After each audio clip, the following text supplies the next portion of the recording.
See, it always says up in the corner, starting recording. And it seems like it should be going. Now the countdown has started. So, hello, everybody. I am Eric. I still have no idea what I'm doing, Smith. So we're just going to dive right in to my favorite horror with author Mark Allan Gunnells. Hello, Mark. Hello, Eric. Hello, everybody out there in YouTube land.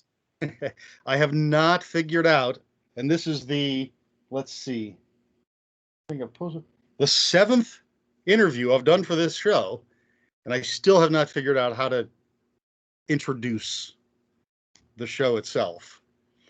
So I'm just going. That's your thing, is you don't know how to introduce. So your introduction. That's become my shtick. Yeah. All right. So, well, before we started recording, right before we started recording, we were talking about Joss Whedon TV shows. Mm-hmm. And I said just moments ago, hold on, let's save this for the video.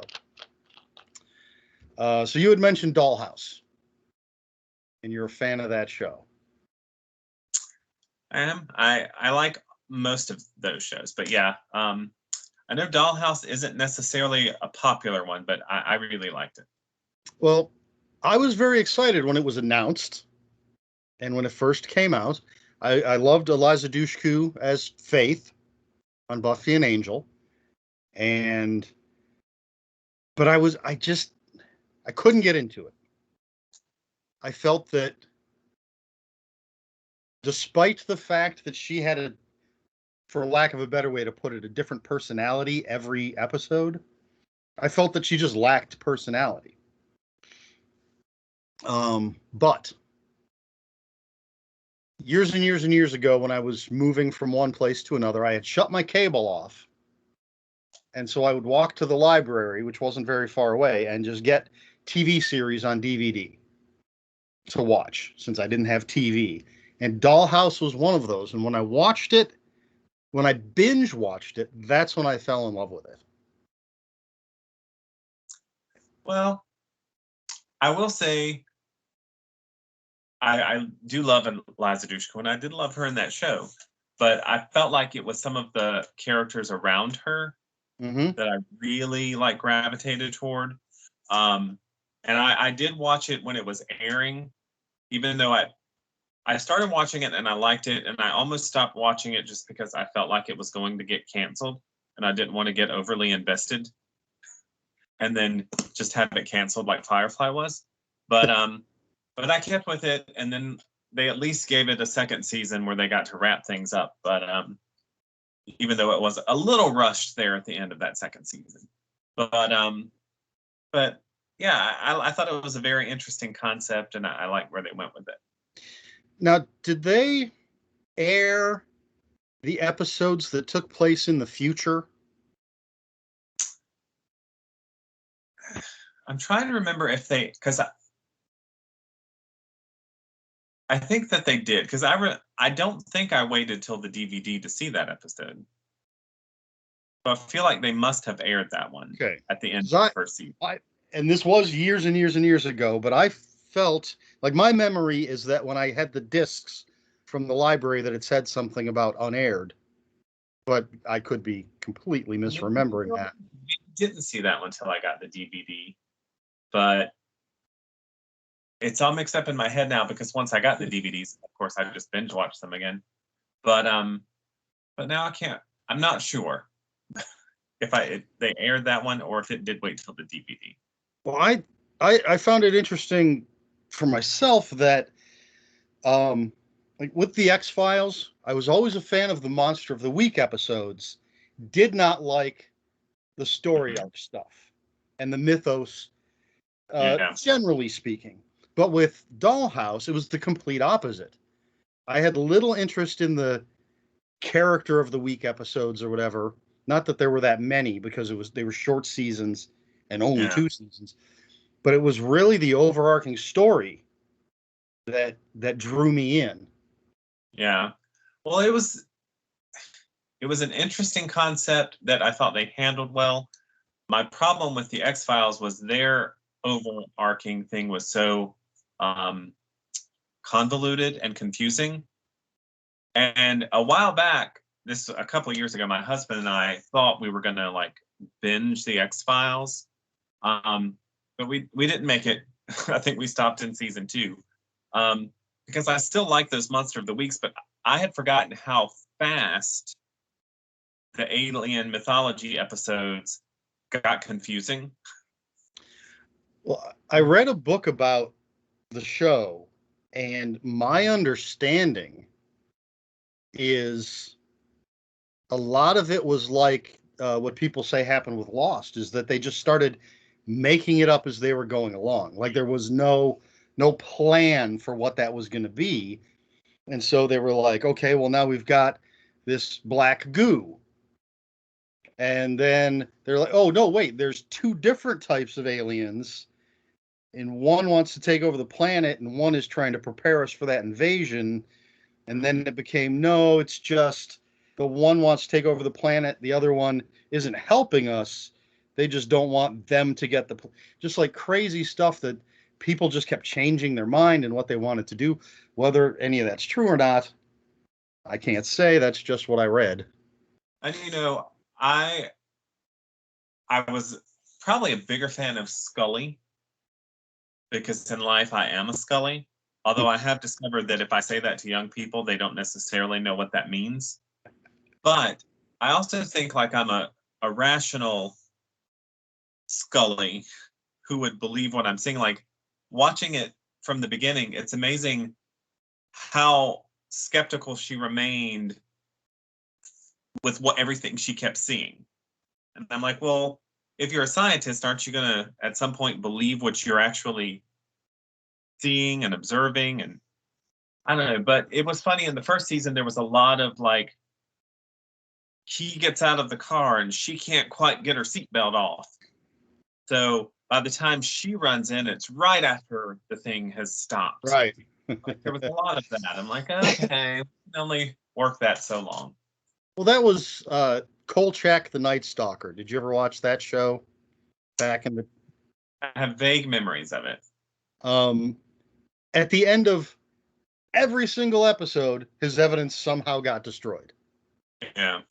He'd have pictures. He'd have recordings of a chupacabra or whatever, but it would always get destroyed before he could show it to anybody.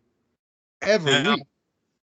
I know we're going to get to the movie at some point, but did you ever watch a show called Forever Night? I may have seen an episode or two, and just real quick before we get into it, I was at Half Price Bookstore the other day, and they had 2 of the novels.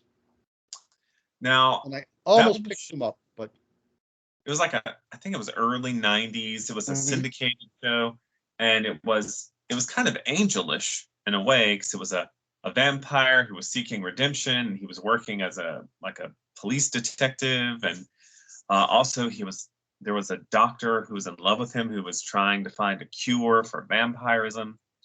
And it was very like soapy, and it came on late at night, so they would sort of advertise it as being kind of sexy. But I was kind of obsessed with that when I was a teenager, and I found in there's a store in this area called Mr. K's, which sells used books, used DVDs, used CDs, used vinyl. And I found the first 2 of the 3 seasons there for $5 each. And I was really excited, because I'm like, okay, now I'll just go on online and find, buy the used 3rd season or something. Not cheap.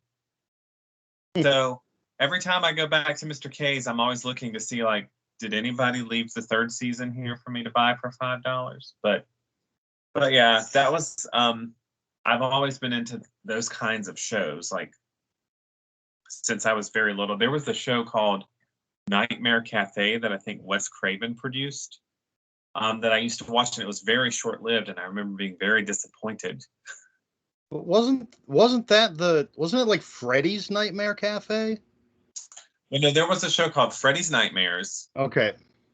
Where like Freddy was he was kind of like the Rod Serling. Or the Crypt Keeper kind of. Yeah. But then there was Nightmare Cafe, and Robert Englund was in it, but he wasn't playing Freddy. He was just another character. But it was these people who had died, but they were given a second chance, and they worked at this cafe where people with problems would wander in, and they would get sort of sucked into this weird nightmarish world, but that would sort of help them, like Fantasy Island or something. I don't know. I'm not making it sound very interesting, but I remember being really into it. I vaguely remember that, but I remember because Freddy's Nightmares was an anthology. Yeah. And I remember that more clearly than the Nightmare Cafe. I like that Freddy's Nightmares, all right, but I liked every now and again they would do an episode where Freddy was part of the episode and not just introducing it. Those I was more interested in than just the Freddy introduces a story where weird things happen.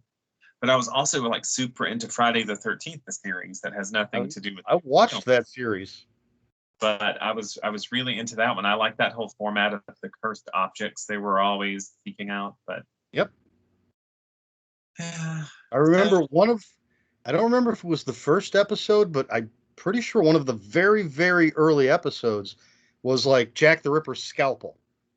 Yeah, I do know that. I remember that was an episode, but I can't remember if it was the first one or not. But there's one with a cursed Amish quilt. I remember one with the cursed makeup compact. I remember boxing gloves. But I mean, so I've always been a junkie for that kind of TV. Well, we had way back in the day, somehow we had HBO. So I had Tales from the Crypt. And there was also an anthology show on there, an adult sort of horror anthology show called The Hitchhiker. I've heard of that, but I've never seen it. And it was the opening and the ending was always the hitchhiker trying to thumb a ride, and typically like a car would whiz past him and he'd be like, "That's Joe so and so. He's got a story to tell," or whatever, and then it would go into it. And they weren't as crazy over the top as Tales from the Crypt, but there was nudity, and I can't remember if there was always a supernatural twist, but quite often. The only one I really, really remember is I think there's a couple that's going to get married, and they have these ceramic bride and groom figures for the top of the cake, something like that, and the groom is cheating or something, and someone ends up knocking over the groom figure, and he falls down the stairs, and it hits the ground and shatters, and he shatters. That's all I remember from. But yeah, I loved anything horror related or science fiction related growing up. I grew up obviously I was really big into the original Twilight Zone, but also the 80s incarnation that was airing when I was a kid. And I always say the Twilight Zone is probably my biggest influence as a storyteller. Like I can look at some of my work and clearly see that Twilight Zone influence. So in some ways, that gave me my first taste of horror, and what it helped shape how I conceive of horror and how I try to create it. Twilight Zone, I don't know why I was obsessed with it. I had an episode guide that I read through before I'd ever even seen an episode. And so when I started watching it, I could identify any episode within like 30 seconds. Night Gallery. Did you ever watch that one? I never saw Night Gallery. That was the other Rod Serling.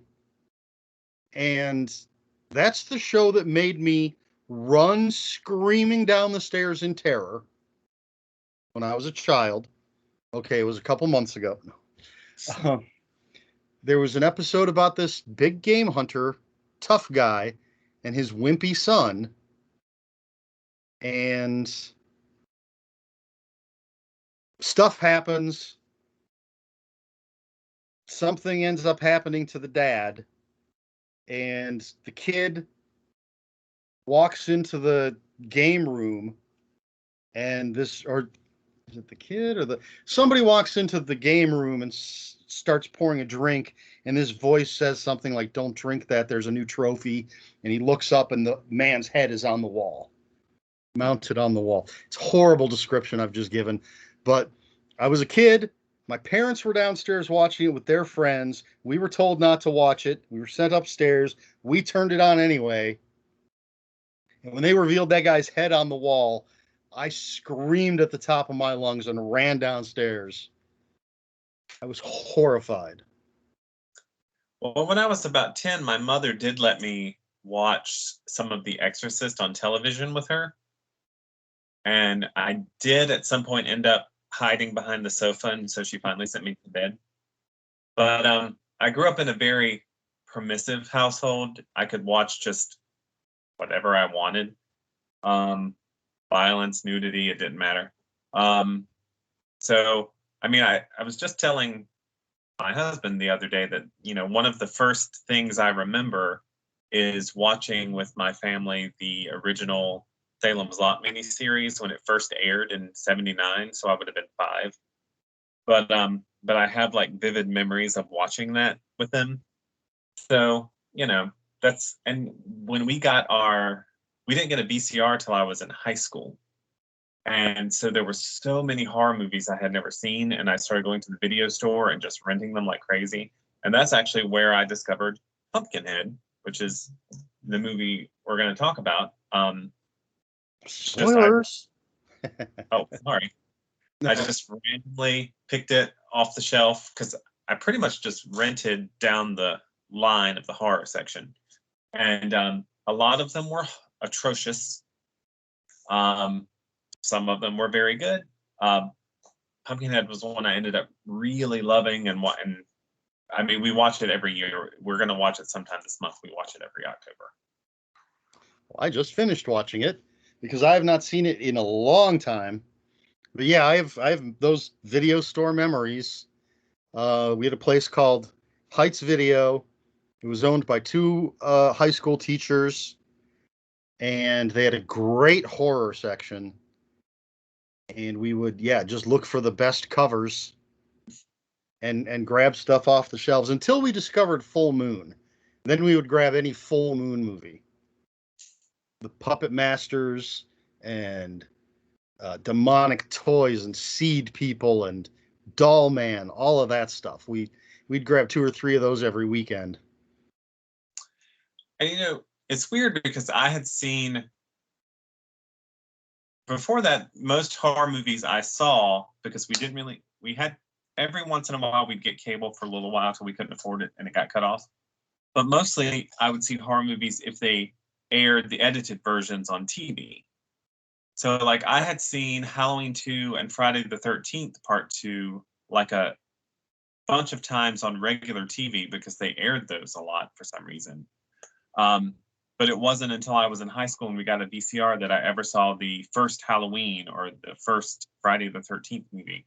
Even though the Friday the 13th Part 2 starts with such a comprehensive the first one that I kind of felt like I had already seen that one.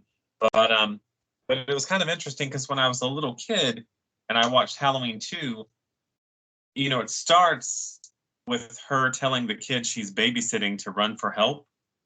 But not having the context of having seen the first movie, I thought she was their mother. And it was a little surprising when I realized, like, oh no, she's a teenager. Because it was the 70s. People looked older then. Sure. I mean, I think the wig she wore in Part 2 didn't help. I was the perfect age to see most of the big ones in the theater.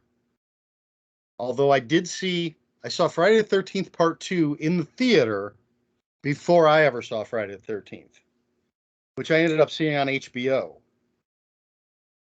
Well, I didn't start going because when I was little, we never went to the theater. I lived in a small town. We only had one theater that only had one screen. But when I was growing up, we just didn't go to the theater.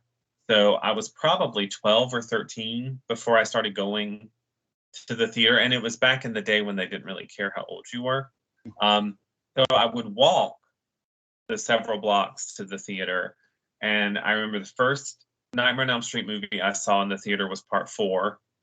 Halloween 4 was the first one I saw in the theater. And Friday the 13th, part 7 was the first one of those I saw in the theater.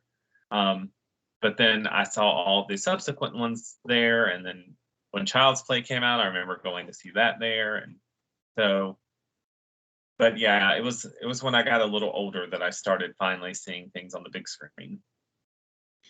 Well, I was talking to Summer Cannon. I think it was my conversation with her. And I told her that Nightmare on Elm Street, not counting the remake, Nightmare on Elm Street is the only of the big franchises where I've seen every single one in the theater. I started with 4.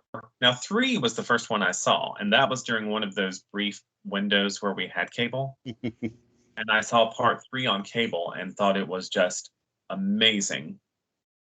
And then I caught up with the first 2, and then, like I said, starting with 4. And I can remember, like, being real, like, that Halloween is my favorite just standalone horror movie. Okay. Like, on its own. But series, probably Nightmare on Elm Street is my favorite of those big series from that period, just because I think the dream aspect makes it kind of inventive. But I would be so excited every time a new one was coming out. I would get like Fangoria magazine when they had articles about what it was, what was going to be in the new one, and they might have exclusive pictures. And then when I first would finally see an ad on TV, I'd be so excited because we only had the one theater with the one screen. It's not like things would be there on opening weekend. So it might be like, a month or 2 down the road before it got to the theater in my little town. And, back then there was no internet. So I would literally look at the paper every week because they'd have the little section of what was going to be there that week at the Capri Theater. So, but yeah, good times. Well, you did, when I asked you to be on this show and to pick something, you did mention Halloween and then threatened to slap me because I said, "Oh, you mean Rob Zombie's Halloween?" It has its fans. More power to them. I am not one. So that's all that needs to be said about that. All right, but you did pick Pumpkinhead. There it is. Oh, can we even see it? Well, that messes up everything because of my stupid background. Well, it makes me disappear. Well, it's pumpkins and then your head. So put them together, pumpkin head. Let's see. All right, I'm going to try something that hopefully won't ruin everything that's going on. Okay. All right. Now, can you still see me? Do I have my normal background? You do, and I can. Okay. There we go. How's that? Pumpkinhead. Yes. This is the Scream Factory Collector's Edition. So first of all, for anybody out there who's not familiar with this movie, can you give us a brief synopsis? It is about a group of city kids who kind of go out into a rural area, and there's an accident, and they end up accidentally killing a child. And the child's father goes to see a local swamp witch wanting revenge, and there's a legend of Pumpkinhead, a creature that you can send after those who have wronged you.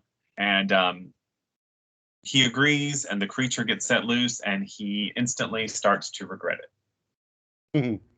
Okay, and I should say, and this will be the first time in this video series that I say this, we will be talking spoilers.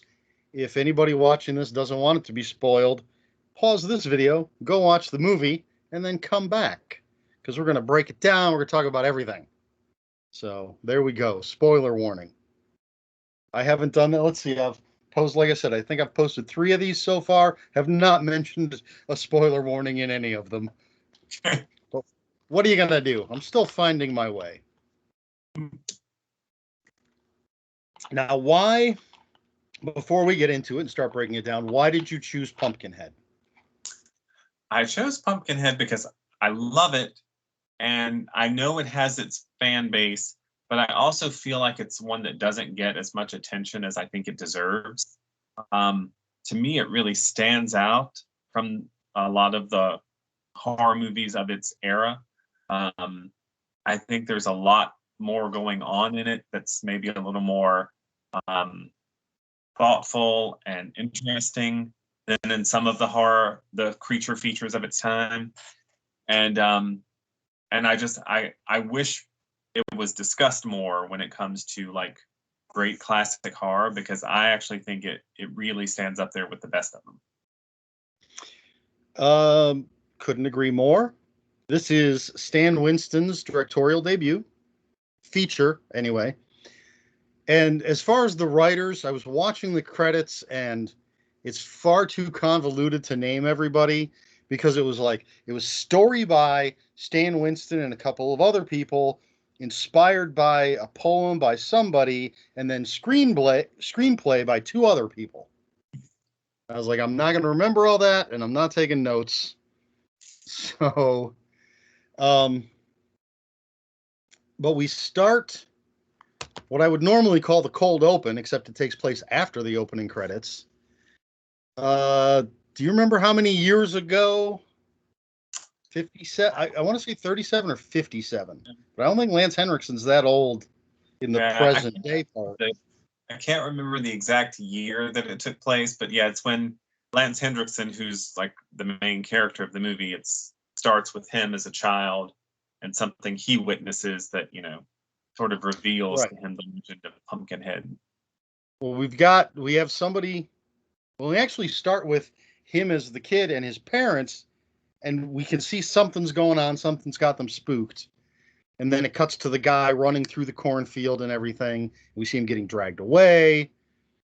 And then he gets to their house, and he's screaming, "Let me in, let me in." And they're like, "No, we can't get involved."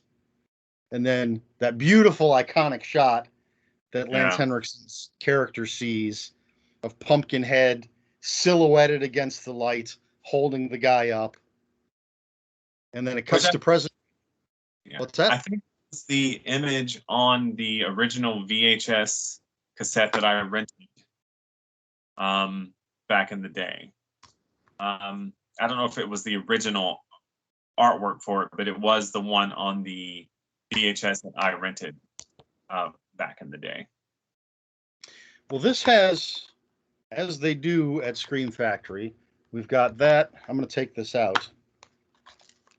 Maybe we'll get less reflection, but that's the cover that I have displayed. But you can turn them around, and this is the other cover that this one has. Mm-hmm. And it says "A Grim Fairy Tale," which it does not say. The other one says, "For each of man's evils, a special demon exists." Yeah. Well, we cut to present day, and we meet Lance Henriksen, Ed Harley, I believe his name is. Yeah. As I try to stuff this back into my case. I have it up on IMDb. Yes, Ed Harley and his son, cutest little kid. Yeah. And I've always thought that Lance was a handsome man. He's rugged. He's the Marlboro man. His rugged good looks. I forgot he used to be fit. Yeah.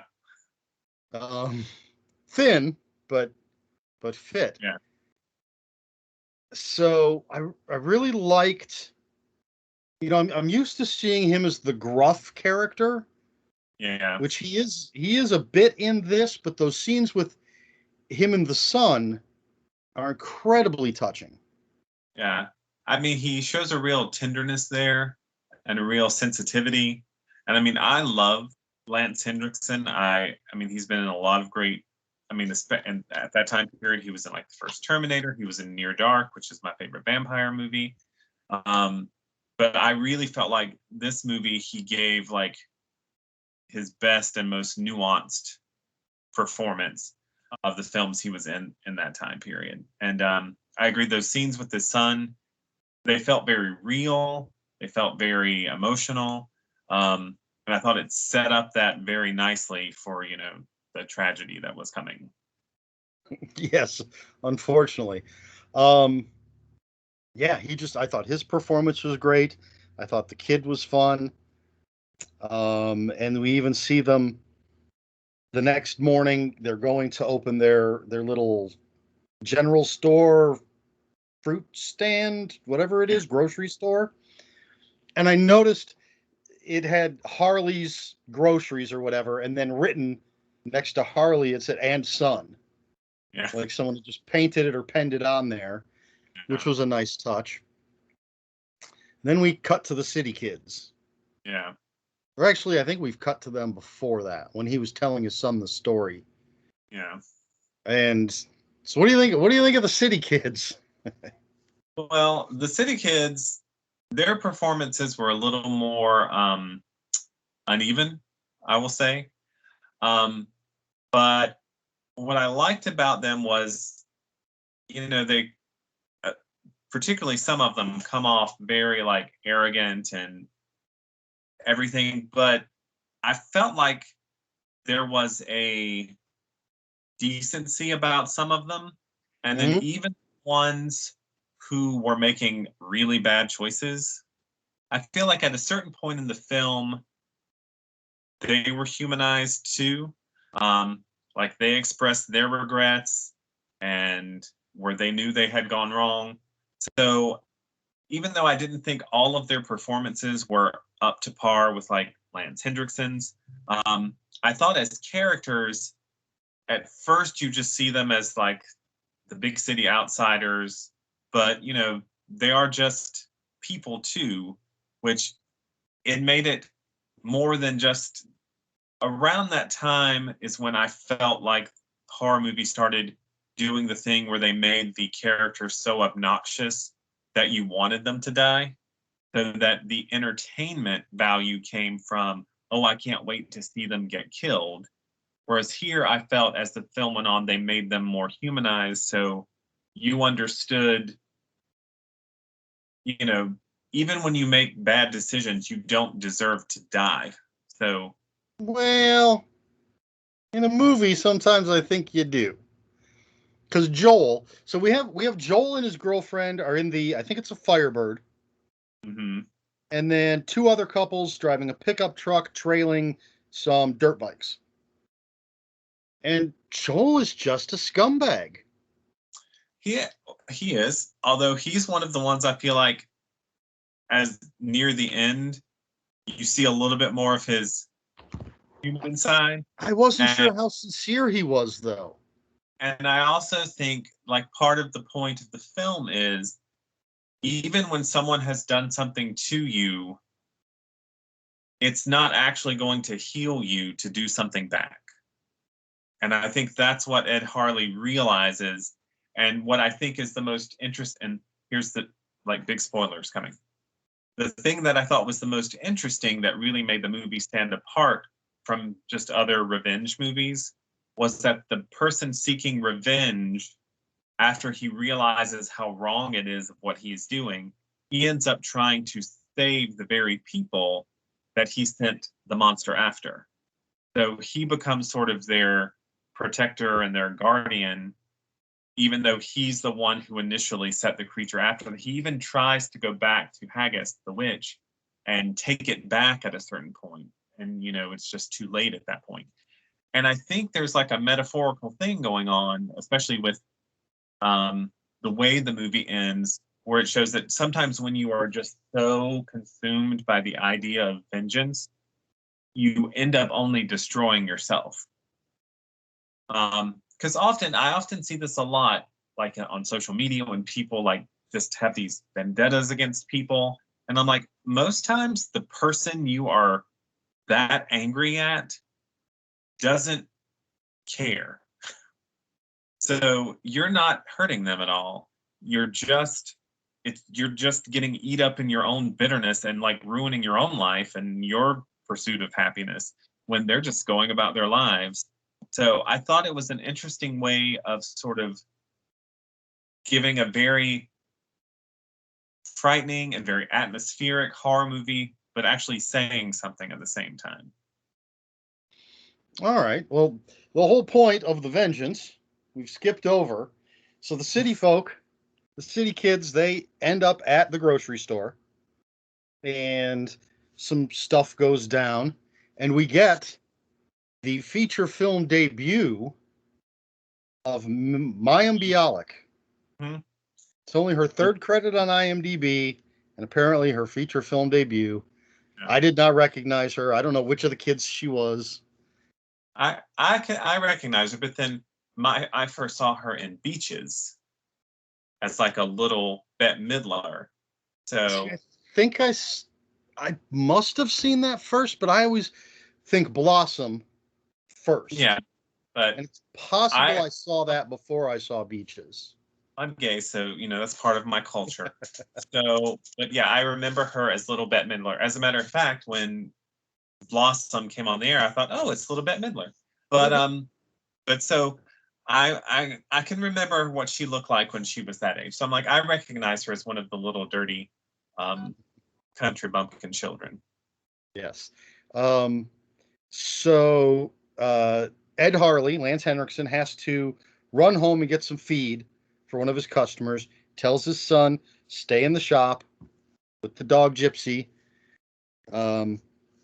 Joel and his brother, Steve, I believe, take a couple of the dirt bikes, start tearing around. Gypsy runs out. Billy runs out after the dog. And Joel hits Billy with his motorcycle and doesn't kill him instantly. Yeah. And they start freaking out, and Joel is like, basically, I'm not going to jail for this shit. And he takes off. And they all end up leaving. They try to call, but they can't find a phone in the store. They all end up leaving except Joel's brother. And he was the first one that I thought showed some real humanity. Yeah. Because he stays there and waits with little Billy. And when Lance Henriksen shows up and finds his son, you can see that that Steve is very upset. I think Steve's his name. Steve is very upset and even said, is there anything I could do to help? And that's when Lance gives him that, I want to kill you look. And then he takes off, but they've all gone to the cabin, and half of them are going to the cabin to call the cops, and Joel rips the phone cord out of the wall. Yeah. They're at this point in my mind making him irredeemable. Well, I mean, I don't think the point is to redeem him. I think, I'm very big on the whole like empathy thing. I did the TED Talk on that, like, because even if someone has done something horrible, the question then becomes, it's not like everything he does after he hits the kid is horrible. It was not an intentional act. He did not set out to murder the kid. So yes, he deserves to be, held accountable for that. Does that mean he deserves to be horribly murdered? In a movie, yes.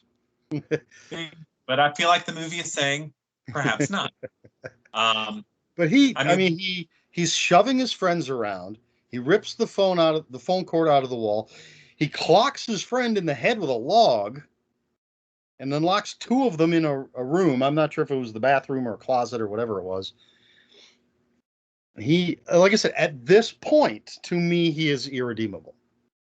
And again, I feel like there's a difference between that and what does he deserve? Well, this is what I like about fiction. I want to see him get what I think he deserves. Real life, no, I would not want to see this happen.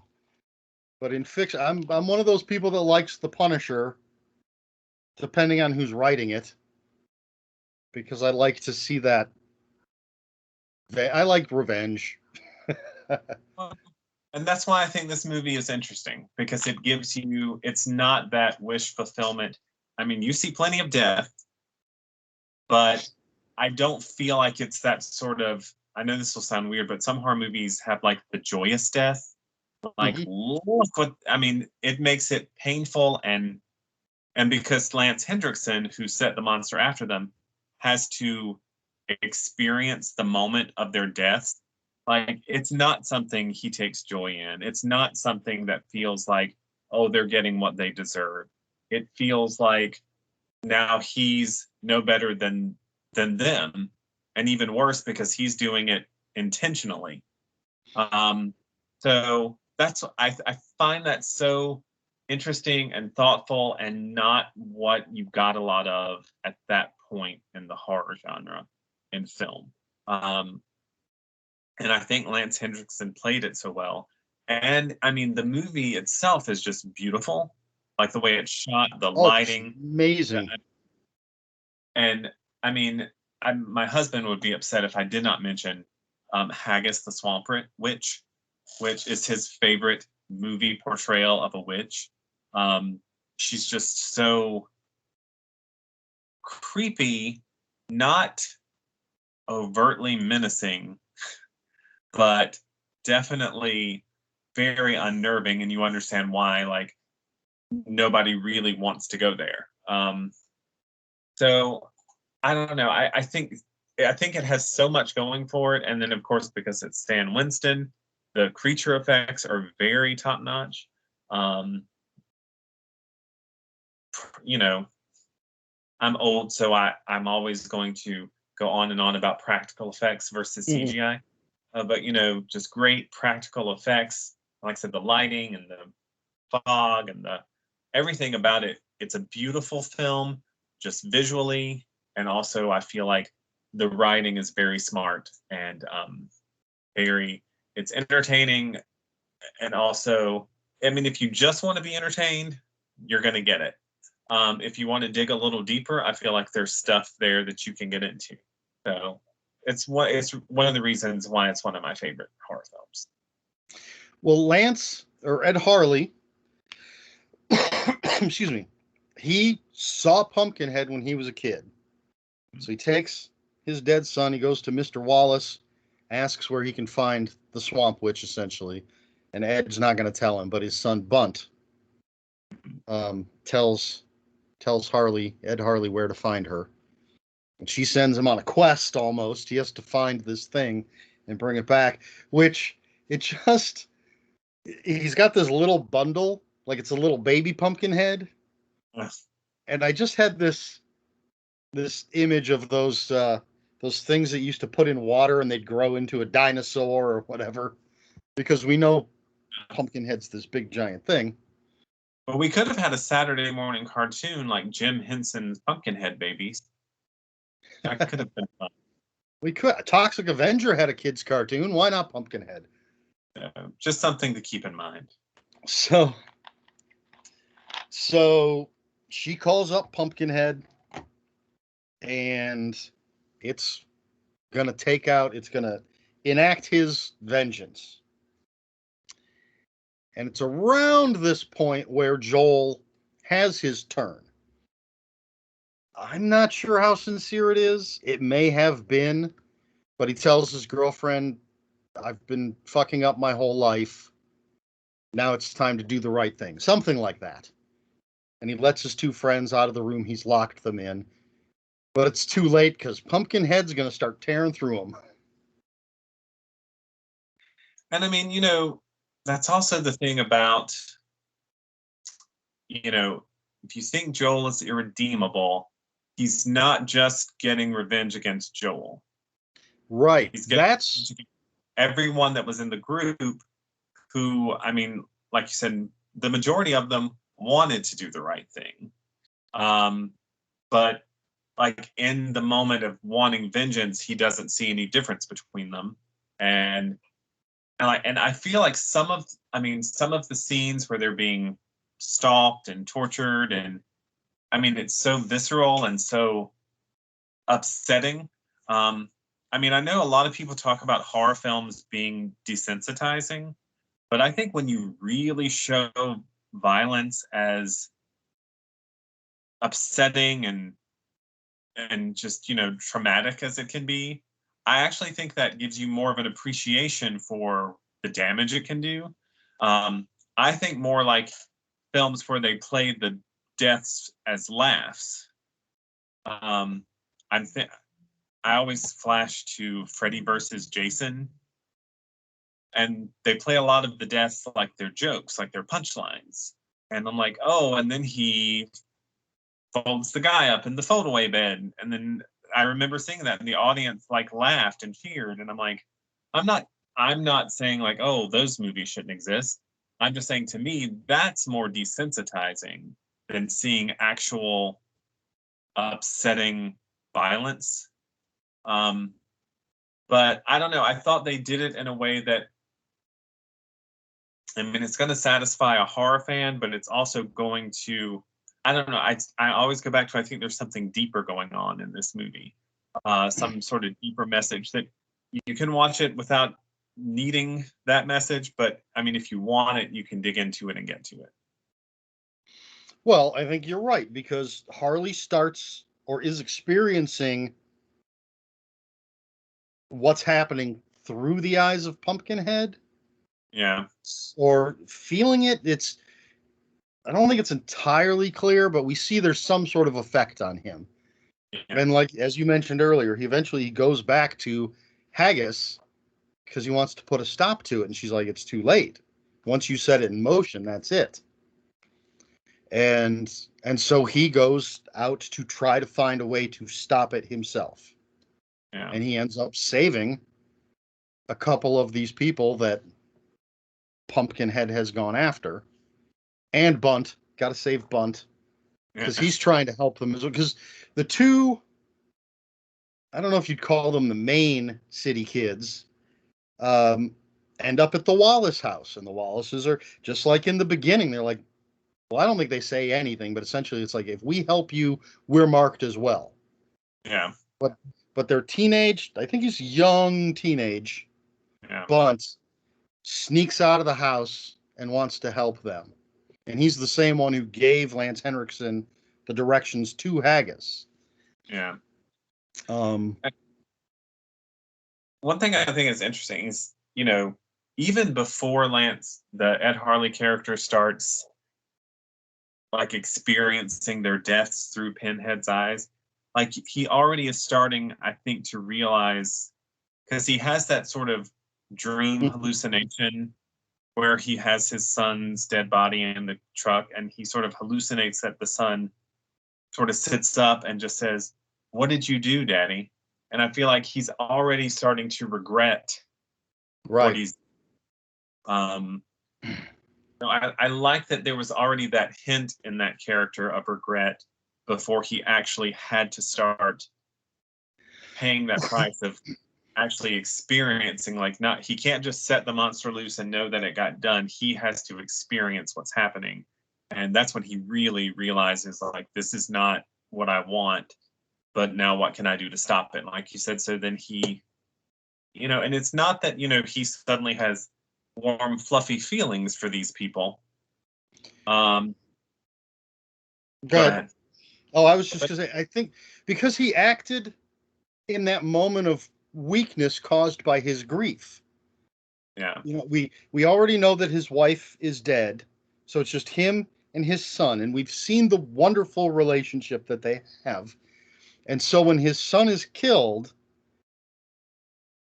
he gives into the rage, and essentially in that mental state makes a mistake.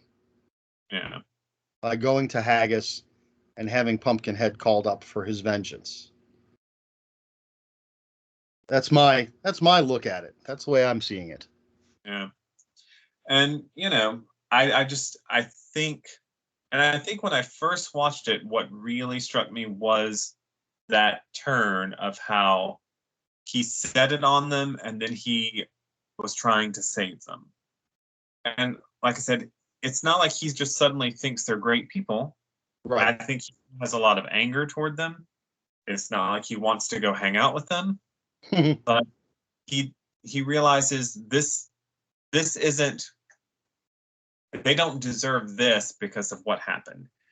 again, it's not that they don't deserve something, but this isn't the way.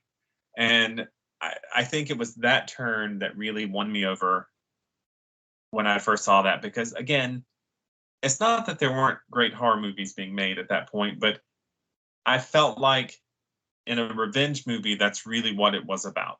It was about the revenge and then the satisfaction that came from getting the revenge. And here it was realizing that there was not going to be any satisfaction from that and trying to undo what he had done. And I just thought, like I said, it elevated it a little bit above some of the other films being made at that time period. Now, one thing that I don't remember from previous viewings, but someone recently mentioned it to me, and so it jumped out when I was watching it tonight, was that Pumpkinhead starts to look like Lance Henriksen. Mm-hmm. Starts to look like Ed Harley. And Ed Harley's eyes turn all pumpkinheady. Yeah. At the end there, and Pumpkinhead's face becomes more human and more. I wanted to make a joke about his name in Frank Black. I was going to say more Frank Black. I think that's his character's name in Millennium. Yeah, I felt like they were definitely trying to say something there. You know, there was that connection between him and Pumpkinhead, and I think at the end he had to face, like, you know, he calls this, like, he is the monster that's doing this. And I felt like that's sort of what they were going for there, like, you know, just to see that, you know, the vengeance I've set upon them, that's me. It's becoming me, and I'm becoming it. And again, you know, the way that it ends with, you know, him realizing there's only one way he can really stop Pumpkinhead. You know, well, we've already called spoilers, so we're going to talk about it. So, you know, he realizes their connection is so strong, the only way he can stop Pumpkinhead is to kill himself. And, you know, ultimately, he makes that decision, again, for these kids who did this horrible thing to him. But, you know, and the film, you know, I feel like it wants to make that point, but it's still, you know, they still get rid of the most obnoxious ones and keep the two nicest ones. But yeah, but still, again, it's not like I didn't feel like Lance Henriksen liked them as people. Oh, no. But he was still willing to do that to put a stop to what he'd started, which I thought was kind of a powerful way to end it. Mm-hmm. Although, frankly, I wasn't that scared of what was going to happen because one of the survivors, Chris, probably the most decent of the male characters, city characters, from start to finish, is young Superman. He is. I do, although not the voice. What's that? In Superman the movie, they did not use his voice.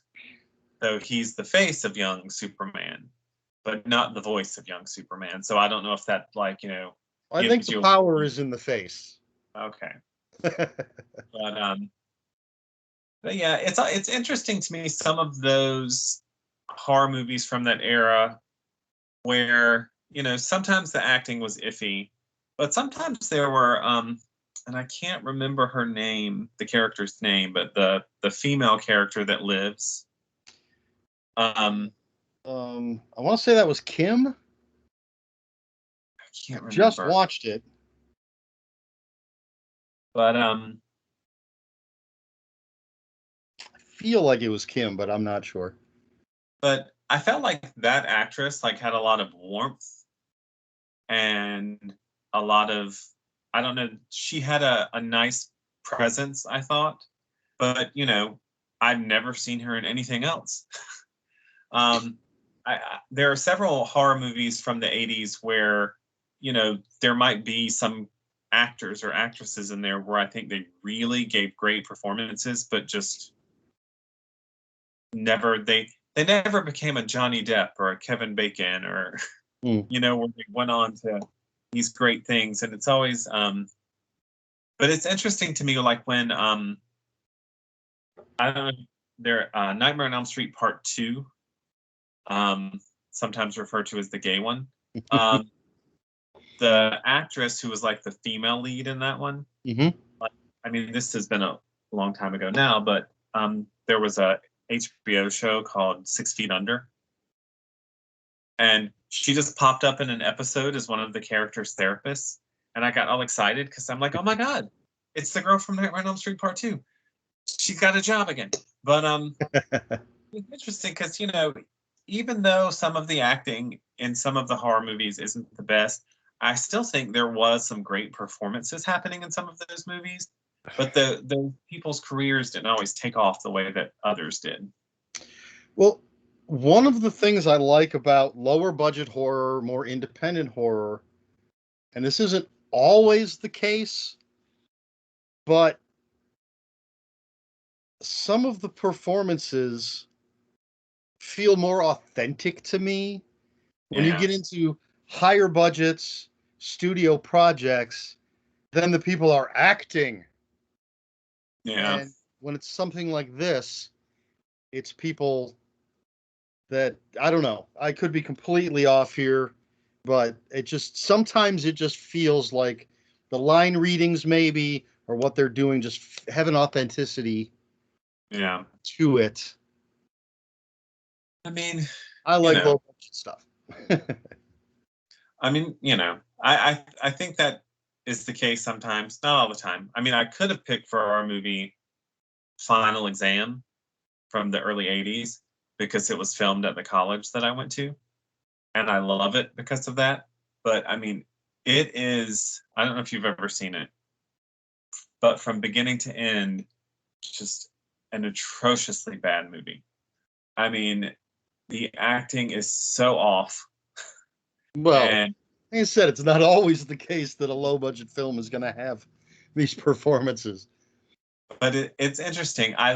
But you know, I tried to get my husband to watch that movie with me, but I feel like you have to have went to Limestone College to get any enjoyment out of it, because otherwise you're just watching a really bad movie. But like I'm watching, like I had statistics in that room, or that's the building where my advisor had an, you know, and I like to point out when I watch it with people, because Limestone College is like the size of a postage stamp, but they wanted to make it seem big for the movie, so they're just constantly running like back and forth and diagonal. And I'm like, well, if you picked any direction and ran for 30 seconds, you'd be off campus. But yeah, I don't know how I got off on this tangent, but yeah, Final Exam. If you went to Limestone College, look it up. It's hilarious. We were talking about bad performances and good versus good performances. I mean, but bless those people, Final Exam. But yeah, there was a reason they didn't go on to greater career heights. The guy that played Joel, who is the one that actually hits Billy, he was the one that seemed most familiar to me. I mean, outside of Lance Henriksen. Yeah. And he's in a ton of stuff. I was looking at his IMDb. Well, I mean, 84 credits. The most recent being SWAT, the new TV series. Oh. But he's in a lot of stuff. Or is that the most recent? AP Bio. I don't know why my computer's making noises. NCIS. A lot of like one episodes of TV shows. But, and I'm not sure why he looked really, really familiar to me. I did like that they had one character, one of the girls, who sort of just kind of snapped. And she was a little like, you know. Right. That's Maggie, I believe. Yeah. And I like that because I feel like I remember when I was a kid and I saw Night of the Living Dead. At the time, it kind of bothered me that Barbara just kind of goes crazy and never really comes back. But like as I got older, I'm like, I feel like that's the way most of us would be. Most of us aren't going to turn into Sigourney Weaver, and because like most of us are just going to like flip out, and we're going to stay flipped out.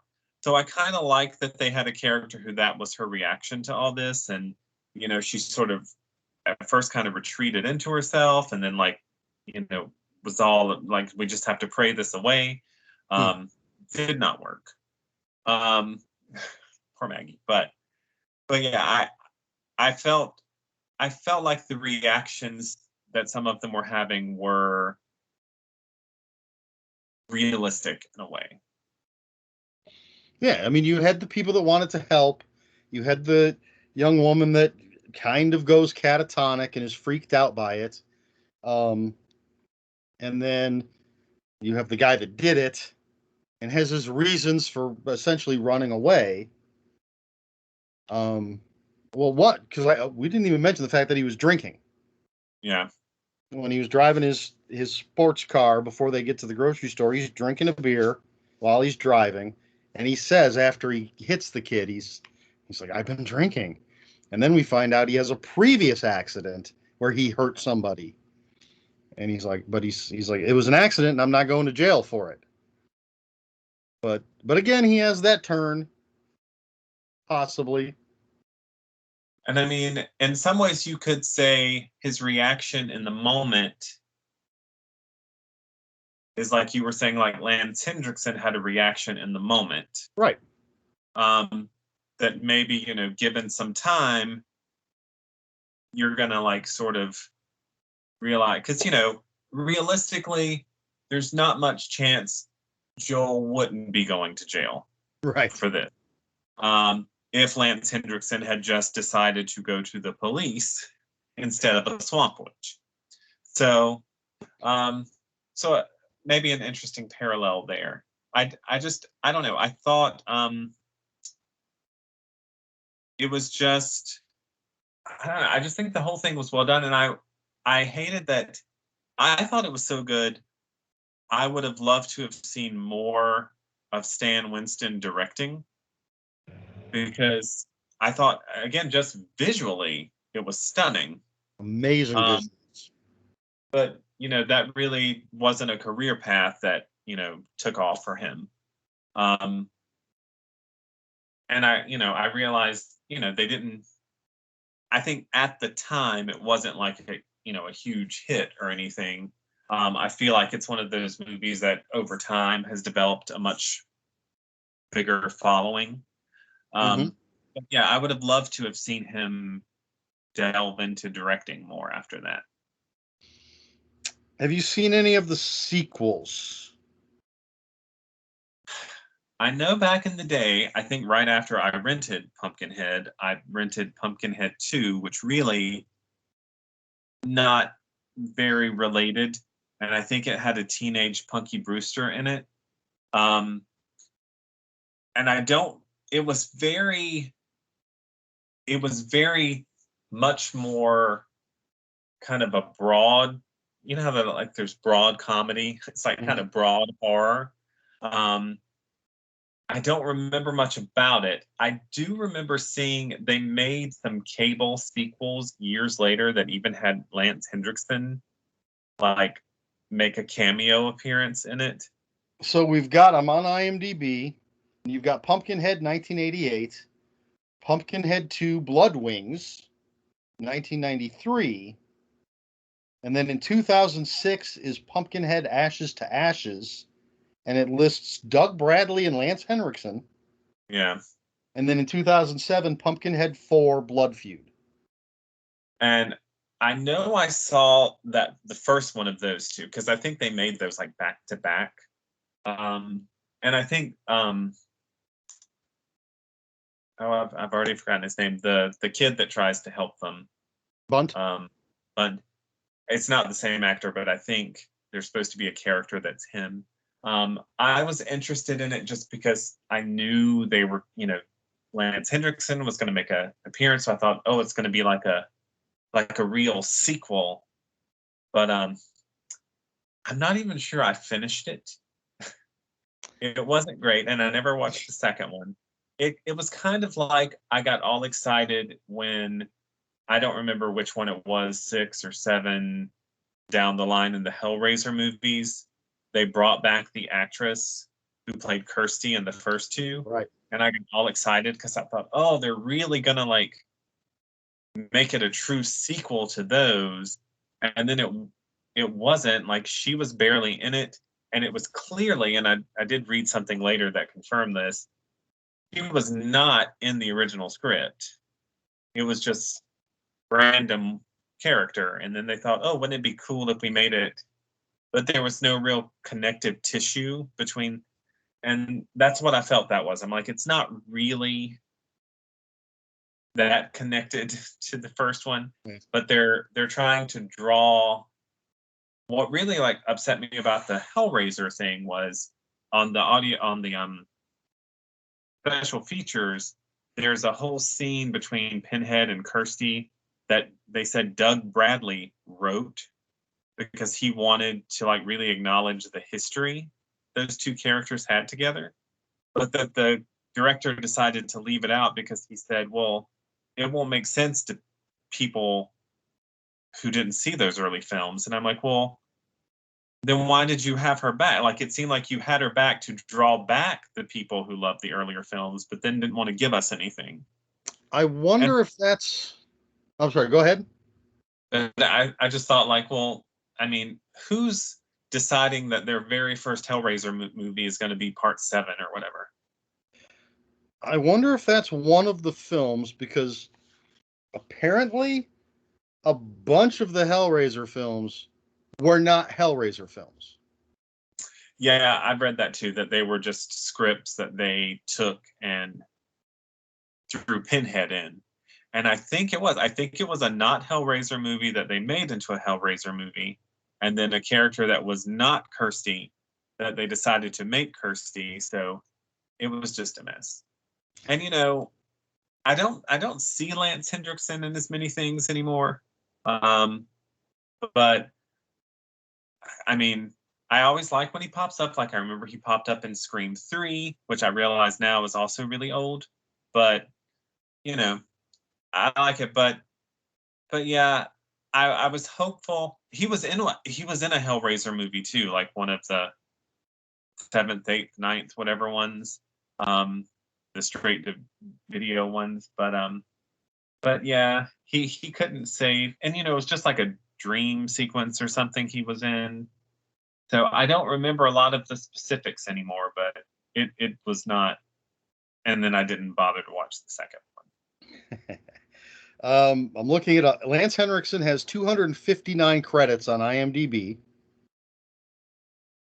The most recent one, he's got a couple of things in 2021. Something called Alpha Rift. Something called Y, which looks like a horror film or a thriller of some sort. He's got a bunch in 2021. So he's been working pretty steadily. I like he popped up in the first Alien versus Predator movie. Right. Because he was in Aliens and Alien versus Predator, that first one, which I think is better than it gets credit for being. But I remember he popped up in that. Well, right, because we're meeting the person that the android was based on. Based on, yeah. And he's one of those actors where, I think he's had a very good career, obviously, all those credits, but I think, he could have done even more. Like, I feel like sometimes when you get known for genre pieces, especially at that time, like, it's hard to break out into other things. And I feel like in the 90s, that was the big time when he had like the Millennium Show and everything. Even though I know it was very short-lived, but I know it was also had a huge cult following. Way back in the day, I joined a radio show. I mean, I guess it would be considered a podcast now, but back then they called it a radio show. So apparently you could listen to it on the radio as well as online. I don't know. But the very first episode that I was on, the very first interview, was with Lance Henriksen. Very cool. And I think I asked one question and then lost the connection. So the very first episode, I was on for about 10 minutes.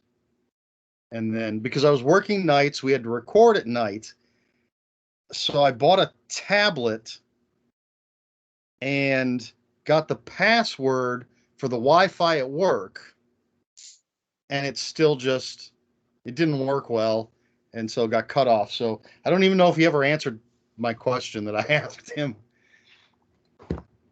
Well, he probably still remembers you then. I don't know about that.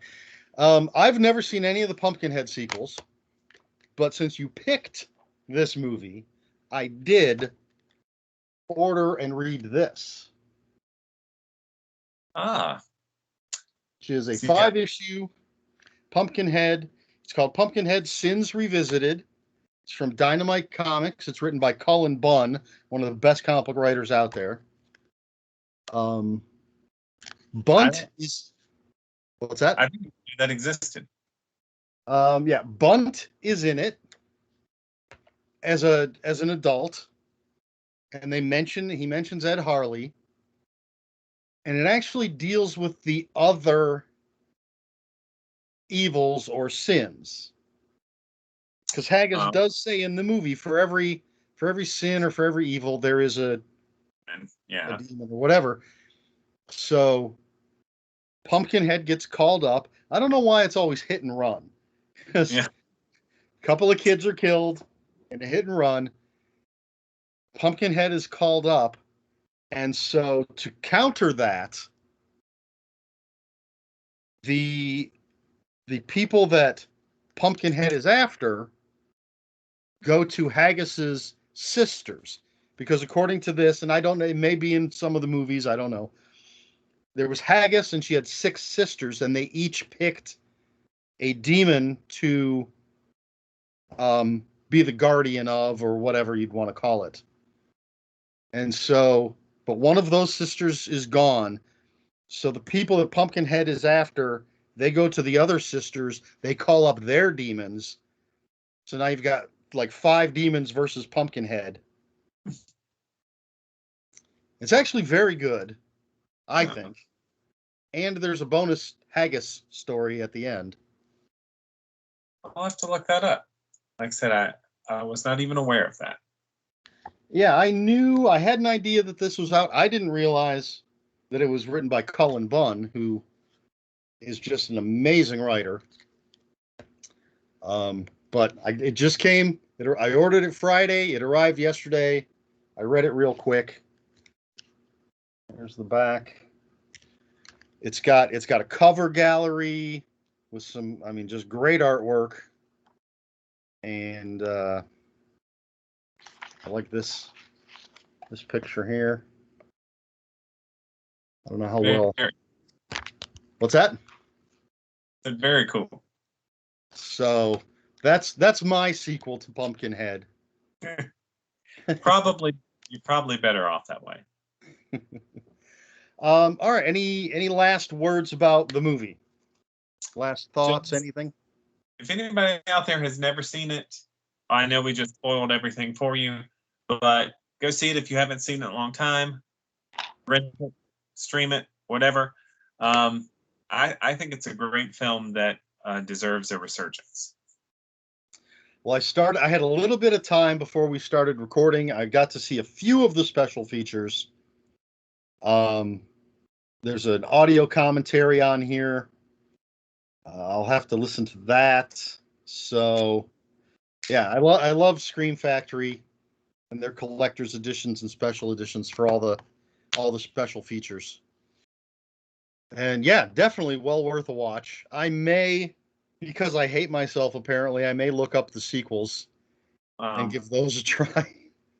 The Pumpkinhead 2 reminds me very much of when they did a sequel to Salem's Lot called Return to Salem's Lot.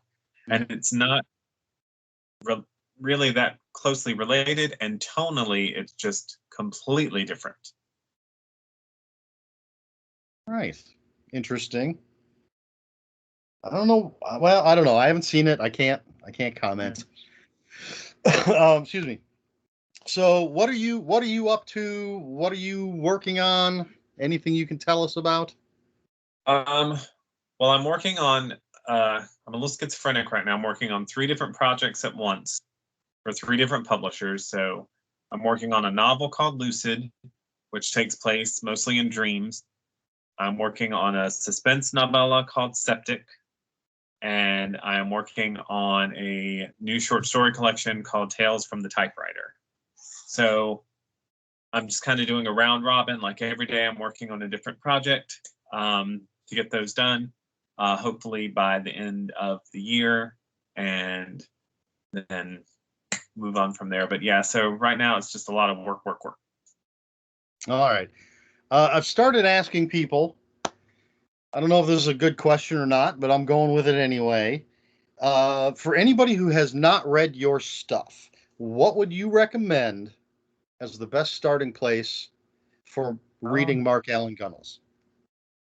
It's such a hard question because when somebody asks me that, I always say, like, what kind of stuff do you like? Because I have a lot of different kind of things. So like, if you like ghost stories, I would say start with my novel 2B. If you like short story collections, I would say start with something like Flowers in a Dumpster or The Daylight Will Not Save You. If you like creature features, The Quarry. If you like slashers, Sequel. So it's really hard. When I want to try a new writer, if they have a short story collection out, I usually start with a short story collection because I feel like that's going to give me a kind of a broad view of what they're capable of. So I do have several short story collections out, so I would say probably start with one of those. All righty. And where can people find you online? I have a blog, markgunnells.livejournal.com, which I semi-regularly update. Have an Amazon author page. I'm on Facebook when it's working. I'm on Twitter a lot at Mark A. Gunnells. I have an Instagram, Make Reading Cool Again, although, I mean, all I do there is post pictures of the books I'm reading. And that's about it. I'm on the social media, and you can tell I'm old. I just said the social media. Yes. And when it's working. Yeah. So I'm out there. You can find me. All right. Well, thank you very much for joining us and picking Pumpkinhead. I really enjoyed rewatching it. It's been quite a while. Stick around for a minute once I stop recording, if you don't mind.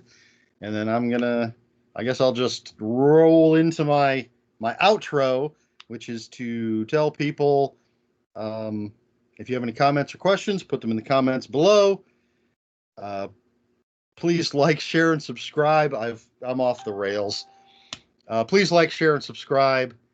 Thank you again to Mark Allan Gunnells.